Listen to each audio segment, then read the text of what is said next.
So I'm Marius Preda. I'm with Institut in Telecom in France, and I'm the chairperson of the Can you hear him, Rob? graphics group in MPEG.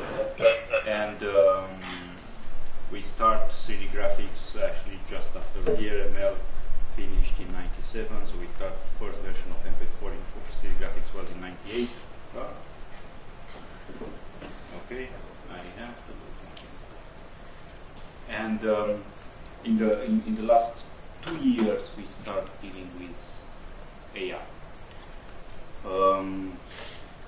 I'm saying in the last 2 years because we call it AR, but synthetic and natural composition of assets was already available in '98.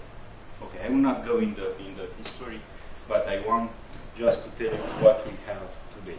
So we call it RF, which is augmented reality application format. It's just a choice. Okay, I give you some examples just to quickly understand what RF is about. So it is about AR, but how exactly is doing AR? So you have here 2 examples on some RF, okay, let's call them applications. One is a game. It's called AR Quiz. The principle is simple. You have to answer to a quiz, and since you don't know the answers, you have to go in different places, and because you are in that place, that can be located with your GPS position, or it can be located because you feel something, you have some hints, so you can answer to the question. Okay, so this is a basic application. That what does it show? It shows that you can represent graphics elements in an RF scene. You have here a kind of menu with 4 tabs. One is about the quiz, the questions, and this is how questions are presented. The second tab is about mapping, so you have access to Google Map or OpenStreetMap or whatever provider the content designer is choosing. You can visualize, download and visualize the map. You have the third tab, which is the AR view that is opening the local camera, displaying in the scene and so on. So all this is encapsulated in a form, what we call RF. The player is a generic player, is a browser, loading that content and making the behavior of the application. The second one is the Hello World application in AR, which is the augmented book. You all know we film a book, and based on the what we film, we recognize the image, and some events can be triggered.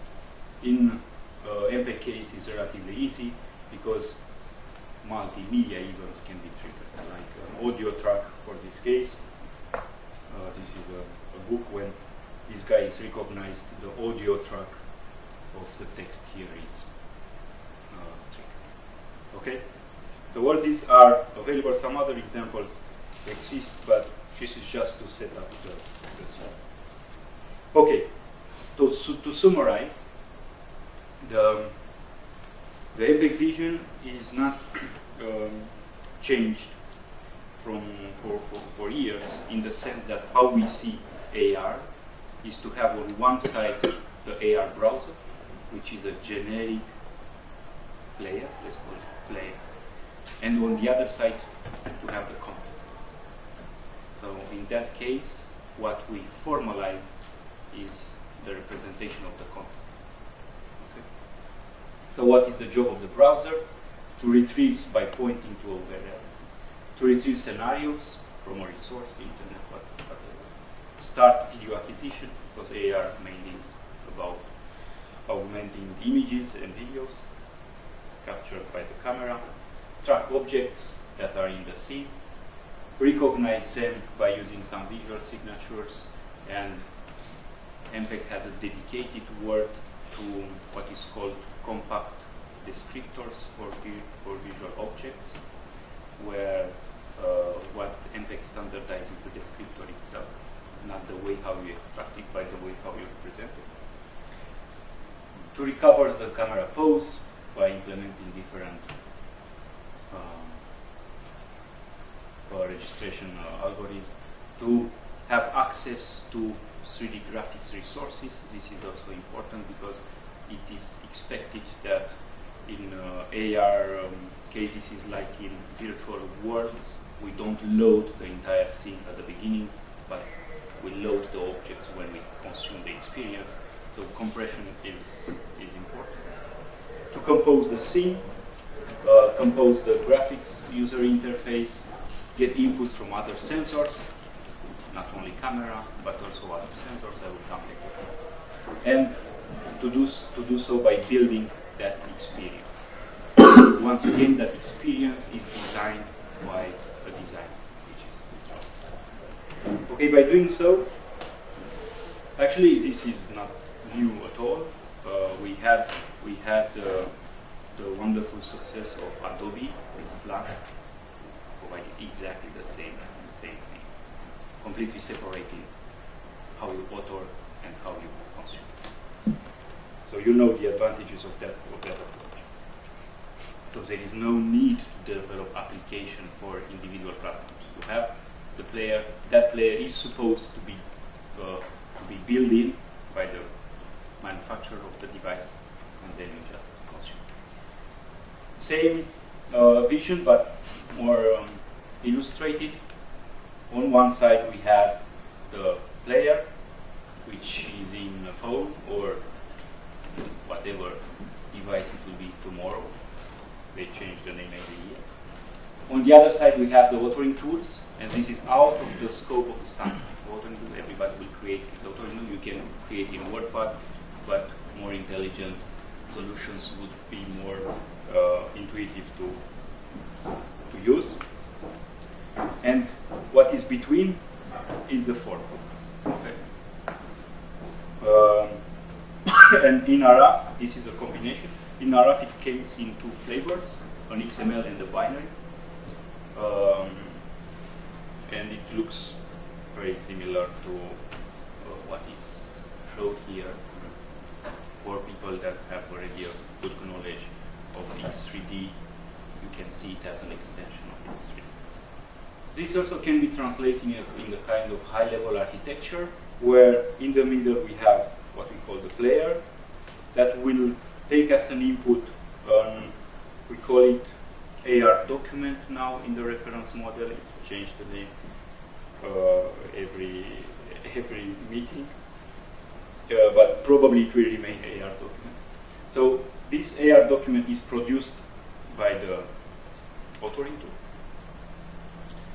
It's loaded by the player, and once the player loads it, it will have access to local or remote sensors and actuators, access to media servers for serving the assets, access to some servers, weather service or whatever service the designer chooses to have, and of course it will ensure the interaction with the user. What are the current activities in MPEG related to AR? There are two. One about the reference model, and this is one of the reasons I'm here, is that the objective of the reference model is to not be a standard by MPEG, but to be a standard by the AR community. So the intention is to have this as a document well recognized by people doing standard, but also by people that are not doing standard and that then don't want to deal with standards. So in that document we are not referring to any technology, but it should be a document that if someone one day wants to do something in the field, to be easy to understand what AR is about. Okay, and the second one is about RF.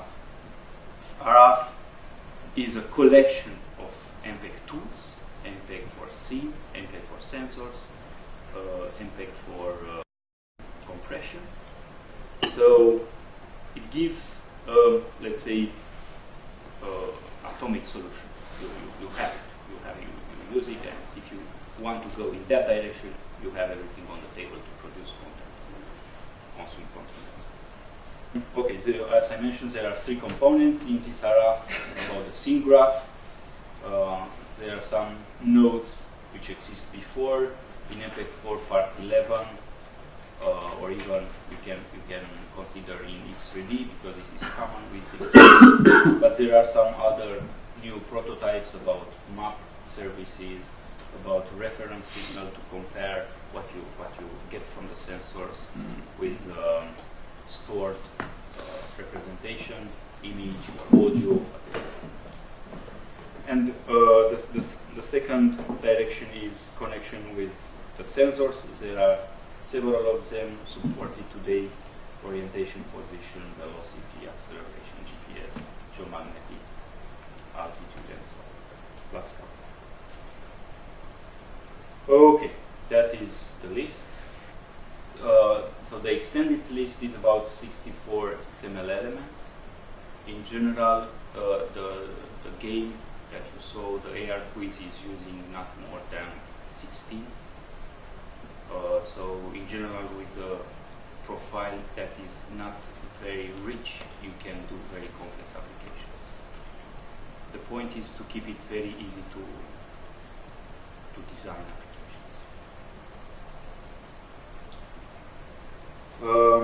Yeah, some illustration how the sensors are connected. In other project that is called MPEG about sensors and actuators for multi-sensorial experiences, MPEG already standardized how the sensors should expose information or how the actuators should take commands. Okay, that is already standardized in one standard. And then here, what we are doing is to map that interface to the scene in such a way when you design the scene, you know exactly how to call for GPS latitude. So you have that representation in your scene. So MPEG-V is about sensors and actuators, about representing how the data is transferred from the sensors and captured as a command by the actuator. There are many of them. So not all of them are currently used in AR because there are not use cases for that, but probably in the future we will have a very AR applications. Yeah, there are the ones that are very well known, like position sensors, GPS, but there are even more. And there is a very important set of them about all the medical signals that we made. That can be very interesting. yeah. You have the augmented person work. Yeah. Okay. Some actuators. So currently we can relatively easy control the environment by an AR suite. Compression. This is the third part. So it supports image compression, JPEG 2000, video compression, which is relatively classic for MPEG video and audio, but also 3D graphics. As I mentioned, 3D graphics compression may be relevant for AR because we have to